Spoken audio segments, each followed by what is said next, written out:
Friends, ये तो facts थे about both of the communities, यानी कि सारे के सारे फैक्ट्स नहीं थे, बट मैंने कोशिश किया कि जितना भी मैं इसको अच्छी तरीके से प्रेजेंट कर सकूं मैंने किया। लेकिन आज की इस वीडियो का हरगिज मकसद ये नहीं है कि कौन क्या डिजर्व करता है, कौन क्या डिजर्व नहीं करता। जो मेन पर्पस है आज की इस वीडियो का वो ये है कि इस टसल की वजह से जो सोशल इंपैक्ट पड़ रहा है, जो बाइनरी क्रिएट हो रही है, जो नफरत की पॉलिटिक्स और सियासत खेली जा रही है कि एक जो पड़ोसी है वो अपने पड़ोसी से नफरत कर रहा है, एक क्लासमेट अपने क्लासमेट को हकारत की नजरों से देख रहा है, जो इंपैक्ट पड़ रहा है और जिसका खामियाजा आने वाली नस्लें चुकाएंगी। और मैं कोई कहानी नहीं सुना रहा हूं, आप अपने सोशल मीडिया फेसबुक और ट्विटर ओपन करें, आपको पता चल जाएगा किस तरीके से एक तबके के लोग जो है दूसरे तबके के लोगों को गालियां दे रहे हैं और जो जिस तरीके से नफरत भरी पोस्ट्स आपको देखने को मिल रही हैं। सबसे बड़ा कंसर्न हम लोगों का सिर्फ यही होना चाहिए, ये भी माइंड में रहे कि ये ऐसा नहीं है कि एक दिन में किसी एक्स पर्सन ने आकर ये कह दिया कि हम पहाड़ी को जो है वो एसटी देंगे और सब पहाड़ी निकल आए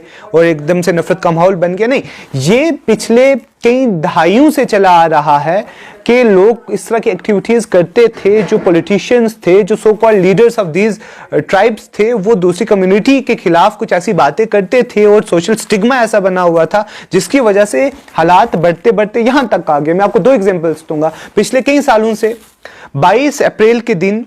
गुजर डे सेलिब्रेट किया जाता है और अब उसके रिस्पांस में पहाड़ी कन्वेंशंस हो रही है कि इन कन्वेंशंस को सिर्फ पॉलिटिशियंस अपनी पॉलिटिक्स गेन के लिए इस्तेमाल नहीं कर रहे हैं। कल किसी को एमएलए का इलेक्शन लड़ना है या किसी को एमपी का इलेक्शन लड़ना है तो वो अपनी कम्युनिटीज के लोगों का इस्तेमाल कर रहा है कि हम गुजर हैं और हम सब साथ में इकट्ठे हो जाएंगे और जो पहाड़ीज हैं वो अलग से। ये तो है ही है, मगर इसके अलावा जो सबसे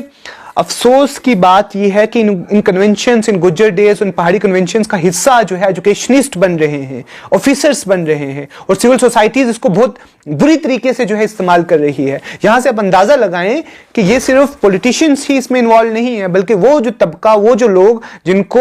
लोगों को एजुकेट करना था वही इसका शिकार है, वही इस चीज का विक्टिम है। और इसी चीज को I do not know the depth reason या उनकी इंटेंशंस पे बात नहीं करूंगा, बल्कि दिस इज फैक्ट। आप खुद देखें कि इन जो कन्वेंशंस इन डेज के चीफ गेस्ट्स कौन होते हैं, वहां से आपको अंदाजा होगा कि अंदर का मसला क्या है, कि अंदर से किस तरीके से ये नफरत जहां से जोर पकड़ रही है उन लोगों में इन्वॉल्व कौन कौन है। और इसके अलावा दूसरी सबसे अफसोस वाली बात जो है वो ये है कि ये लोग कौन हैं, ये पुंछ और राजौरी में रहने वाले लोग कौन हैं। तो जब आप देखेंगे, सर्वे करेंगे या सेंसस देखेंगे तो ये मुस्लिम मेजोरिटी एरिया है और इस्लाम आया ही इन्हीं चीजों के खिलाफ था। जितनी भी डिस्क्रिमिनेशंस हो रही हैं अब इस वक्त आप आसपास देखें, और जो सुपीरियरिटी कम्प्लेक्स है कुछ लोगों के अंदर, कुछ लोगों के अंदर इन्फीरियरिटी कम्प्लेक्स है कि हम फलां जगह पैदा हुए हैं और उसकी वजह से हम सबसे अफसल हैं और हमसे अफसल कोई नहीं, और फलां जो है वो फलां कास्ट से या फलां जो है ग्रुप से ताल्लुक रखता है और वो मुझसे कमतर है और इंफीरियर है। तो ये जहनियत कहाँ से बनी है? क्योंकि इस्लाम ने तो हर तरह के डिस्क्रिमिनेशन एक्सेप्ट पायटी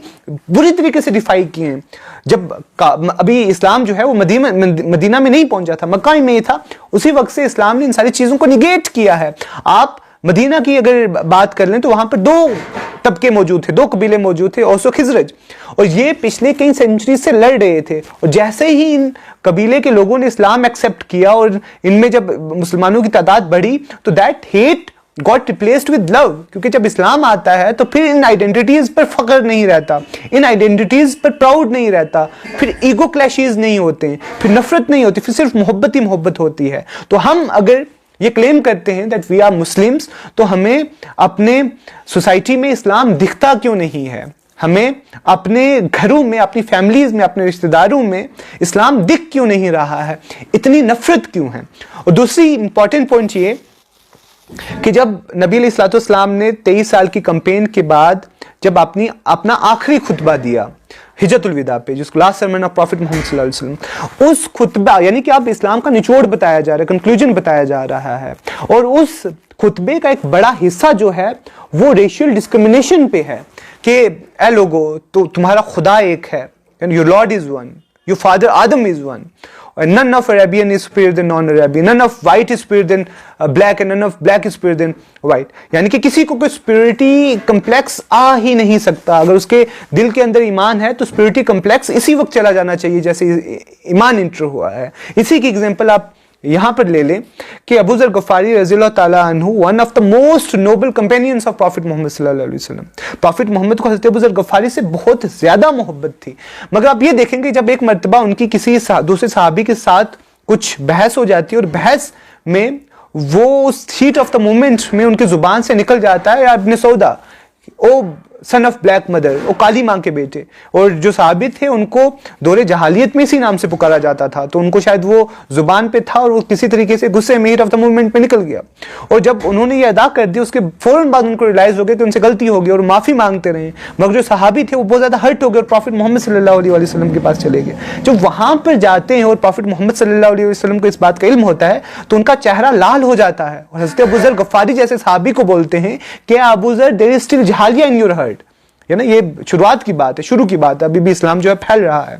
तो उनको हज़रत अबू ज़र को कहा जा रहा है कि अबू ज़र, तुम्हारे दिल में अभी भी जहालत है। तो ये तो हज़रत अबू ज़र जैसे नोबल कंपेनियन की बात हो रही है। फिर हज़रत अबू ज़र ने जो है वो अपना चेहरा ज़मीन पे रखा और हज़रत बिलाल से कहा, या जो सहाबी थे, कुछ रिवायत में हज़रत बिलाल का नाम है, कुछ में जो है विदाउट नेम है, उनसे कहा कि आप अपना जो कदम है, पाँव है, वो मेरे चेहरे पर रखें। फिर हज़रत बिलाल ने जो है वो उनके चेहरे पे बोसा दिया, उनका अपना चेहरा उनके चेहरे पर लगाया और दे बिकेम फ्रेंड्स। अब अंदाजा लगाएं कि एक नोबल कंपेनियंस के बारे में नबी अलैहि जिसने एक रेशियल स्लर इस्तेमाल किया था, वो भी गलती से हो गया, हीट ऑफ द मूवमेंट में हो गया था, उसके लिए इतनी स्ट्रिक्ट वर्डिंग्स इस्तेमाल की prophet Muhammad, peace and blessings पे अपने। तो अब अंदाजा लगाएं कि हम लोग जो एक दूसरे को मारने पे उतरे हुए हैं, एक दूसरे को गालियां देते हैं, बस एक दूसरे से नफरत और हकारत की नजरों से देखते हैं, हमारे अंदर कौन सा ईमान होगा, या हम लोगों का लेवल ऑफ ईमान क्या होगा और हमारे साथ किस तरीके का बर्ताव किया जाएगा हेयर आफ्टर जो प्रॉफिट मोहम्मद सल्लल्लाहु अलैहि वसल्लम के सामने हमारी पेशी होगी। और यही मुस्लिम कम्युनिटी है जो क्लेम करते हैं मुसलमान, और ये बात सच भी है कि इस्लाम ने हर तरीके से निगेट किया है, डिफाई किया है any discrimination on any of this basis. और इसी का नतीजा आप यहां से अंदाजा लगाएं कि ये जहर कितने अंदर तक घुल चुका है कि जो यूनिवर्सिटीज हैं, जो कॉलेजेस हैं, जहां पर अलग अलग कॉर्नर से बच्चे आते हैं, अलग अलग एथनिसिटीज से, अलग अलग रिलीजन से, अलग अलग रीजन से, अलग अलग कास्ट क्लास से, हर जगह से लोग आते हैं और फ्रेंड सर्कल्स बनते हैं, एक्सपोजर मिलता है बच्चों को और वो सीखते हैं। मगर मेरा ज़ाती खुद का एक्सपीरियंस है कि एक बड़ा तबका पीर पंजाल का जब इन यूनिवर्सिटीज़ में जाता है तो वो सिर्फ अपने ही कम्युनिटी के लोगों में सहमत होकर रह जाता है, वो कंफर्टेबल ही सिर्फ अपनी कम्युनिटी के लोगों में रहते हैं। यानी कि गुज्जर्स के फ्रेंड सिर्फ गुज्जर्स होंगे, पहाड़ीज के फ्रेंड सिर्फ पहाड़ीज होंगे, और यानी कि वो अच्छे और बुरे दिन अपने गुज्जर फ्रेंड्स के साथ सेलिब्रेट करेंगे और पहाड़ीज अपने पहाड़ी फ्रेंड्स के साथ सेलिब्रेट करेंगे। ये उस तबके का हाल है जिसको आप बोल सकते हैं कि ये cream layer of the society है, मोस्ट एजुकेटेड पीपल का हाल है। आप उन लोगों का अंदाजा करें जिन लोगों को तो ये अपॉर्चुनिटीज ही नहीं मिली टू एजुकेट देमसेल्व्स, उनका क्या हाल होगा। बहरहाल बहुत सारी बातें हैं, without lack of time I won't be able to talk all of those things, but ये चीज़ जहन में रखें कि पीपल ऑफ पीर पंजाल के लिए ये बहुत ही ज़रूरी वक्त है, it's high time to think कि हम कर क्या रहे हैं। ये डिवाइड एंड रूल की जो कंक्योर की जो पॉलिटिक्स है, ये बहुत पुरानी पॉलिटिक्स है कि आप इनके सामने जो है वो एक डॉग बोन फेंके और ये दौड़ते हुए चले आएंगे और लपक जाएंगे। और ट्रस्ट में ये जो लोग लड़वा रहे हैं, जो बहुत आसानी से इन चीज़ों को रिजॉल्व कर सकते थे, मगर उनको अपना कैरियर बनाना है, उनके खुद के बेनिफिट्स हैं, तो वो जानबूझकर लड़ा रहे हैं, लोगों को लड़वा रहे हैं और अंदर से हंस रहे होंगे कि 2 साल भी नहीं हुए थे कि हमने इनकी जो शनाख्त है, जो सियासी शनाख्त है, जो आइडेंटिटी है, पॉलिटिकल जो स्पेशल स्टेटस था जम्मू एंड कश्मीर को, वो छीना है। अभी तो अगस्त 2021 में तो 2 साल पूरे हुए, और सिर्फ 2 साल पूरे होने के बाद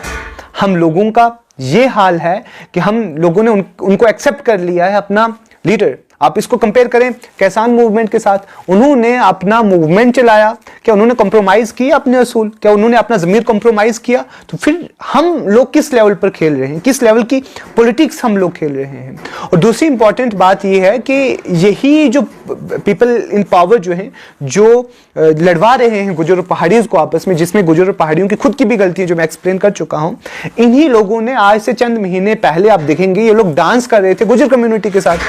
कि गुजर मारा है ना, और हम गुजर्स के हैं, है ना। ये लोग आपस में उनको डांस करवा रहे थे and a section of Gujjars were dying to be with them, उनके साथ सेल्फीज खिंचवा रही थी। और आज आज वो पहाड़ी कन्वेंशंस करवा रहे हैं वही लोग, और under the political parties banner of their own, है ना। ये किस बैनर के अंदर जो है ये पहाड़ी कन्वेंशंस हो रहे हैं, और ये लोग जो उस वक्त गुजरों को गालियां दिया करते थे, ये देखो ये बिक गए हैं, ठीक है, ये उन लोगों के साथ चले गए, ये राइट विंग्स के साथ हो गए। आज वही लोग जो हैं वो उन्हीं लोगों के साथ सेल्फीज खिंचवा रहे हैं। अब अंदाजा लगाएं कि हम लोग किस लेवल पर आ गए हैं। We are unable to understand the politics, the whole politics behind this issue, कि वो लोग जो आज तक कभी कामयाब नहीं हुए पीर पंजाल में अपनी जो पॉलिटिक्स चिमकाने के लिए, वो आज कामयाब हो रहे हैं, हिस्टोरिक रैलीज हो रही हैं, इतनी तादाद में लोग उनके साथ जा रहे हैं, they are very happy and they are proud to share selfies with them. तो पीर पंजाल के लोगों को ये चीज समझनी होगी, ये सियासत है, इसके पीछे बहुत खतरनाक प्रोपेगेंडा है। उस प्रोपेगेंडा को समझते हुए जो सिंसियर लोग हैं from both of the sides, है ना, उनको साथ में मिलकर बैठना चाहिए एक प्लेटफॉर्म पर और डिसाइड करना चाहिए further course of action to realising के ये कितना बड़ा प्रोपेगेंडा है और ये क्या तबाही मचा सकता है पीर पंजाल में। और दूसरे जो एजुकेशनिस्ट हैं, सिविल सोसाइटीज हैं, पर्टिकुलरली जो क्लेरिक्स हैं, रिलीजियस स्कॉलर्स हैं, ये उनकी जिम्मेदारी है जो लोगों को एजुकेट करें कि नफरत is not the solution of anything. आपको नफरत कहीं पे भी लेके नहीं जाएगी। और मोर इंपॉर्टेंटली, जो सबसे ज्यादा इंपॉर्टेंट बात यह है कि कोई भी बेनिफिट, कोई भी गेन इतना इंपॉर्टेंट नहीं हो सकता कि आप अपनी ह्यूमन वैल्यूज उसके लिए कंप्रोमाइज करें, आप अपना ज़मीर उसके लिए कंप्रोमाइज करें। और प्लीज,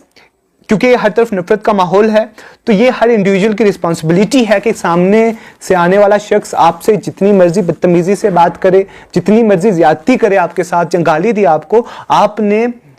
उस चीज को एसिमिलेट करना है, डाइजेस्ट करना है और मोहब्बत से बात करनी है। That is the only solution. इसके अलावा we do not have any other solution for now, and we need to understand कि जिस दौर में अब हैं, उस दौर में किसी भी तरह की कोई भी डिवीजन, कोई भी तफरका हमें, और हमें ही नहीं बल्कि जितने भी जम्मू कश्मीर के लोग हैं, उनको सिर्फ और सिर्फ डिस्ट्रक्शन और डेजोलेशन की तरफ लेकर जाए, किसी तरह की भी डिवीजन, और यही वो लोग चाहते हैं। So it's our responsibility that we should not speak hate, we should not spread venom, and we should talk of love, and we should sit together to resolve this issue.